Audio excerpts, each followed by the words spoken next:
Învață să fii mereu mulțumit. Pentru că, din perspectiva mea personală, a fi mulțumit înseamnă a-ți pune atenția pe a primi. Dacă ești mulțumit tot timpul și îți spui și îți arăți că ești mulțumit.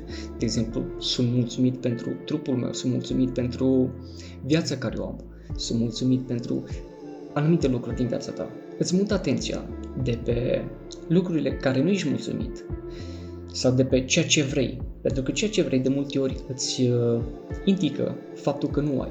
Și stai constant într-o stare de primire. Te aștepți tot timpul să primești, nu? Vrei ceva, deci te aștepți să primești.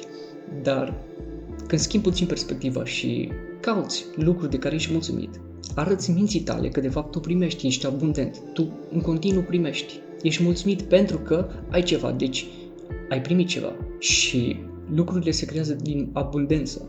De cele mai multe ori, când vrei ceva, dacă nu există mulțumirea în tine pentru acel ceva, te vei sabota și fugi de el, adică te îndepărtezi de el. Dacă nu ești mulțumit, scrie și în Biblie că cere și mulțumește ca și cum deja ai primit. Adică asumă-ți o stare internă de mulțumire și vei vedea cum vei atrage lucrurile decât să fugi după ele ca un disperat.